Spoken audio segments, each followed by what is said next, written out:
We keep talking about diet, nutrition, exercise, quality, quantity, sleep. We talk about proteins, we talk about microgreens, we talk about new exercise programs that you can get on to lose weight. All the time we discuss the physical self. But I cannot tell you how important it is to consider your mind when it comes to the equation of losing weight, preventing a disease, or even healing diseases all the time. It's so easy for us to focus on the physical self all the time, but we forget that we human beings are built up of 5 selves. We have the physical self, we have the emotional self, we have the mental self, we have the intellectual self, and we have the spiritual self. Now it is so important that every day we grow a little bit in each of these selves. Let me give you an example. So you have someone who has a great body, a size 0 figure or a 6-pack, but that person's going through the worst depression that you can ever imagine. Or you have someone who's so good with the mind, calm, a teacher of yoga, Vipassana teacher, all sorted in the mind and with emotions, but has neglected the physical self. And yet that person has diabetes or a cancer or weight gain and issues that come along with, neglecting the physical self. And then you have people who have developed the intellectual self. They're smart, they're intelligent, they study all the time, they have fantastic positions and ambitions and careers and all of that stuff, intellectually developed, but along the way they've not worked on developing the physical self or the emotional self. So you see, it's very incomplete when we select one self and invest all of our time and development into it. Evolving in life, growing, achieving our goals is a function of growing in each and every one of these selves. I do a little bit every day to manage and grow in my physical self, a little bit for my emotional self, my mental, spiritual, and intellectual. That's when we evolve. That's when we have a platform of great health, mind, body, holistic. The point that I want to talk about today is there are so many people still struggling with weight. There are so many women, and it's unfair to say only women today. There are so many men and women who wake up every morning and the first thought in their mind is get onto the scale. And that number that they see dictates their mood and their behavior for the rest of the day. That one number that they see on the scale can make them have a happy day, or can make them have a sad and a depressed day, or an angry and irritable day. One number on a scale dictates how they feel, what they do next, and how they behave. It's not meant to be that way, but that's how it is. What I want to talk about today is the power of your subconscious mind, and let's start this off with a little exercise that each and every one of you can do. Now, think of a lemon. All of us have the memory stored in our subconscious of a lemon. Now, imagine that you are cutting that lemon, okay, and touching it to your tongue, or you're squeezing the juice of that lemon into your tongue. While I'm saying that, there is saliva being produced in my mouth. If you do that right now, close your eyes or keep them open, but just imagine that you are cutting a lemon, squeezing that juice into your mouth or touching the lemon to your tongue, and you will feel saliva. It's funny, I can feel saliva right now, I'm swallowing it. Yeah, but you can feel that. Now, what's the lesson from this? There's a very, very powerful lesson, and you need to understand it. Your subconscious holds the memory of a lemon, the event of a lemon, the taste of a lemon. But by making you think right now of that lemon, it has activated your salivary glands to produce saliva just based on the thought of the lemon. You've not even taken the lemon, the real lemon, and touched it to your tongue. It is the event and that memory of the lemon stored in your subconscious. I've brought up the discussion now. I've asked you to think about it, and just your thought related to the subconscious has enabled the human body to produce saliva. Guess what? It doesn't end there. Now, because you've produced saliva, digestive enzymes in your stomach are expecting you to eat food, because that's how it signals to your stomach. Saliva sends signals to your stomach to start producing acid and digestive enzymes because it's expecting food. Just imagine a thought linked to your subconscious can have such a big impact on your body, on your hormones, on your glands, on your enzymes.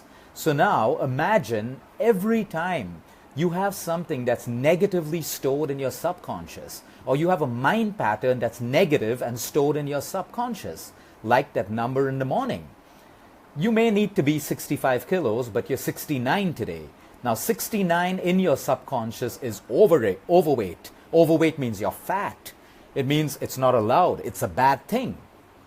What if 68 is your ideal weight for your body on this day?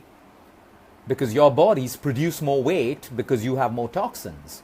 And your body, to protect you, to protect your cells from mutations and from bacterial infections and viral infections from getting into your cell and creating sickness and disease, your cell creates a layer of fat around it because that fat absorbs toxins, which is why I always say, sometimes only by detoxifying, only by helping your body flush out toxins, you allow the human body to start losing weight.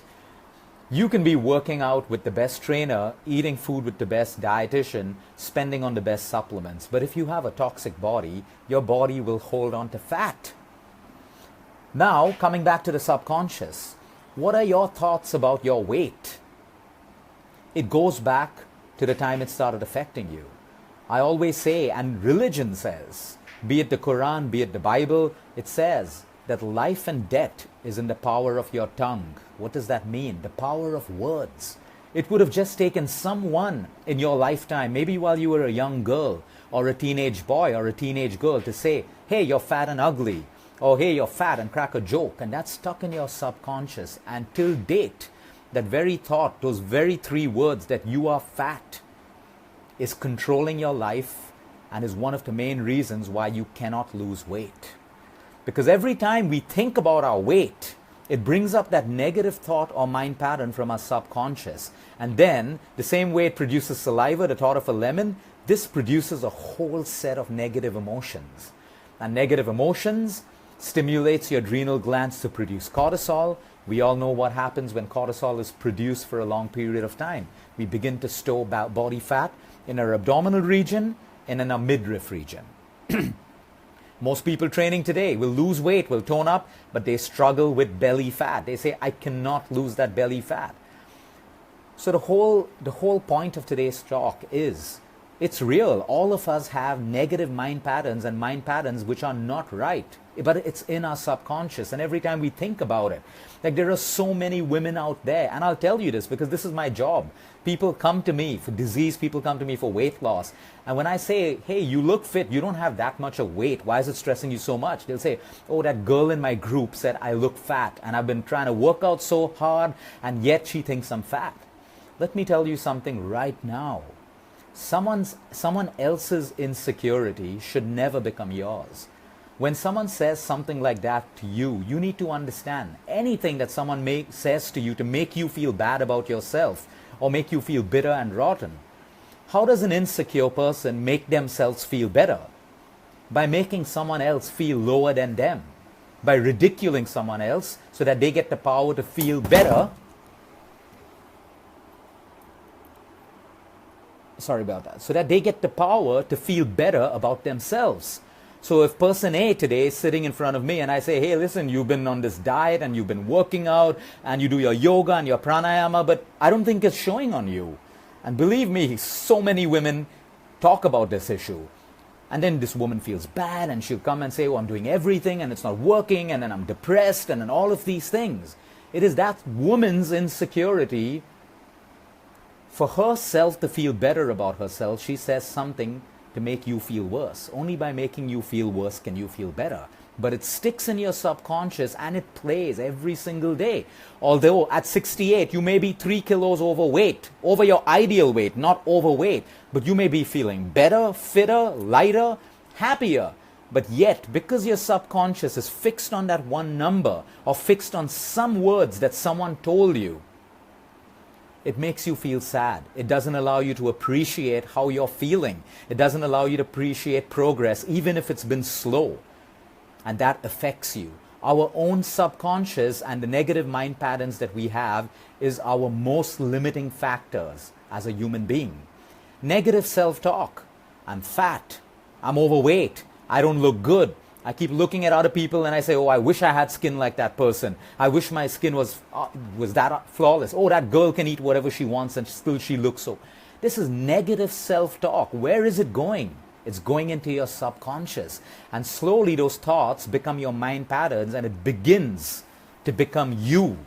You are what you believe. Your beliefs are more powerful than your genes. If you believe you will be sick, you will be sick. If you believe you're fat right now, and even though you're slim and slender, and there could be several people who envy the body that you have, but you think you're fat, anyone can tell you that you look great, but you will still believe you're fat and you will still feel that you're fat, because that's how powerful your subconscious is. Always remember the lemon exercise that we just did. So negative self-talk is so bad. And this is a shout out to all the moms who are trying to get their young daughters and sons in shape. Every time you tell your daughter she's fat, you make her think that she's inadequate. We focus on weight goals for our children by making them feel fat and ugly. We make them feel that only being thin or slim is how you'll be accepted in society. A call out to most Indian mothers. If you believe that your daughter has to be slim to win a boy's hand in marriage, you have no idea the psychological damage that you do to that girl. Yes, you got to be physically fit, but going on about being a certain size and how you won't find a suitable guy if you don't lose weight, you psychologically damage that kid, because then that kid believes and grows up to believe that it's all about physical appearance. And then they spend their life being on diets and believing that you can only be accepted as a human being if you are thin or you don't have fat or you have an hourglass figure. And that's not living. You psychologically damage them and cripple them. And these girls grow up to have psychological disorders with their health, with their weight, inferiority complexes, insecurity complexes, and all of that. But am I telling you let them go wild and let them be unfit and put on weight? No. As human beings today, the goals that we select are so small. You're larger than all of that stuff. My goal is to lose weight. What a miserable goal that is. My goal is to feel healthy, feel good, feel light, and be able to do what I do today 10 years down the line. Now, if you focus on that goal, you will automatically lose weight. But focusing on, I have 3 kilos of weight to lose, is the most miserable and shallow goal that you can ever make. You have to make larger goals. Today people make goals. I want to be financially successful.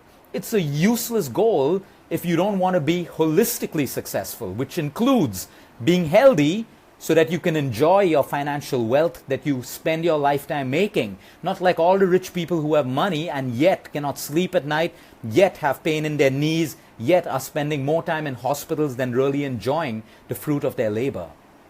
So our goals have become limiting facts for us. I want to run a half marathon. That's my goal.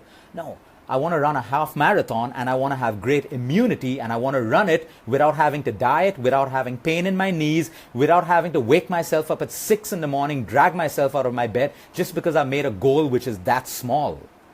Again, the goal that you make sets into your subconscious. So today, if I want to feel healthy as my goal, what is health to me? I want to be light on my feet. I want to be a healthy father. I want to be able to do what I'm doing today when I'm 80 years old. I want to be able to have the least dependencies on doctors and medication if I can.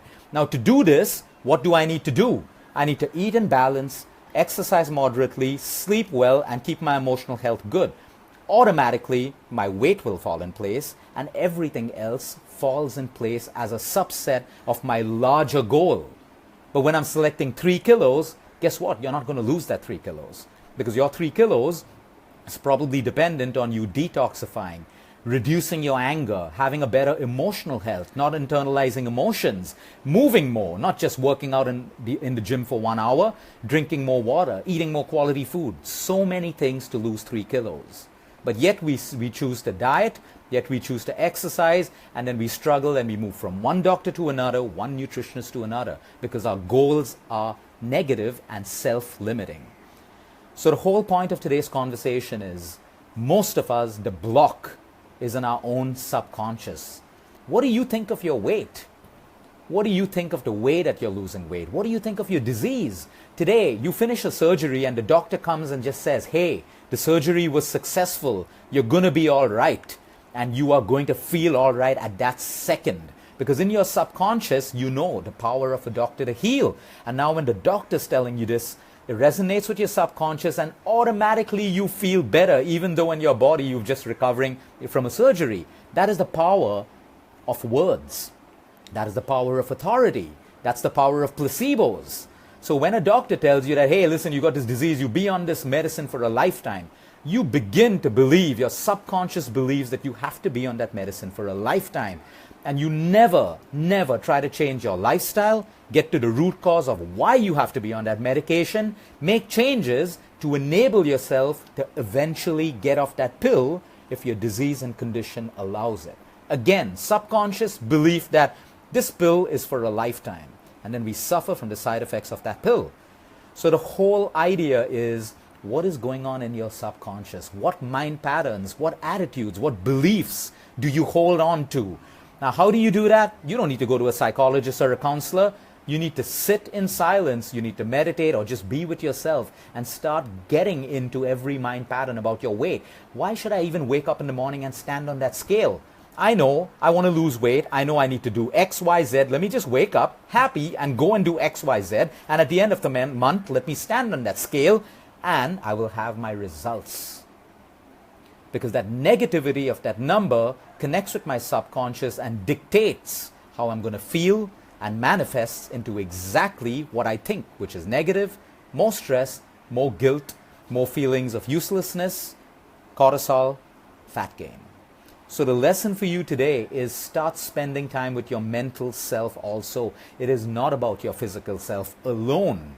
It is about your mental self. Some of the best athletes in the world meditate before their workouts. They meditate before the event, before the sport, before the fight, because they know that no matter how much power I have in my physical self, I need my mental self to channel it in the right direction.